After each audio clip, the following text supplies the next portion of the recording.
ধরে দিচ্ছি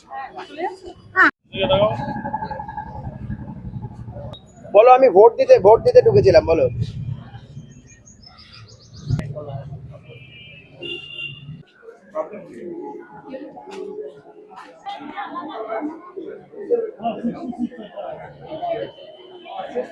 লাইনে দাঁড়িয়ে মানুষ, সাধারণ মানুষ সবাই লাইনে দাঁড়িয়ে ভোট দিচ্ছে, তো আমি ক্যান্ডিডেট বলে আলাদা করে তো প্রিভিলেজড কেউ নই। যেভাবে সব মানুষরা ভোট দিচ্ছে আমিও সেইভাবে, আমি কখনো কোনো প্রিভিলেজে বিশ্বাসী নেই। যেভাবে সবাই ভোট দেয় আমিও সেইভাবেই ভোট দিই। এখন অব্দি শান্তিপূর্ণ, বহু মানুষের স্বতঃস্ফূর্ততা দেখা যাচ্ছে। দেখুন, মানুষ ভোট দিক, তারপরে যে ইচ্ছা জিতুক, যে ইচ্ছা হারুক, কারোর কিছু বলার থাকবে না। তবে এই যে বিপুল মানুষের যে জনোচ্ছ্বাস, স্পষ্টত বোঝা যাচ্ছে পালাবদল হতে চলেছে, পরিবর্তনের ইঙ্গিত স্পষ্ট, দেওয়াল লেখন স্পষ্ট, যে কথা আমি বারংবার বলি। এখন অব্দি কিচ্ছু নেই।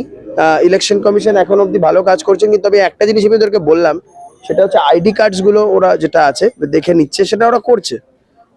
প্রথম কয়েক জায়গায় একটু ল্যাপস ছিল, আদারওয়াইজ টেক কেয়ার করছে ওরা।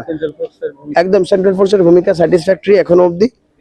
মানুষ ভোট দিচ্ছে স্বতঃস্ফূর্ত ভাবে, তবে একটু ভোটিংটা স্লো হচ্ছে। আমি ওটাই বললাম, যদি একটু ফাস্ট করা যায়, মানুষের অসুবিধা হবে, তো রোদ্রের মধ্যে দাঁড়িয়ে একটু যাতে ফাস্ট করা যায় বিষয়টা।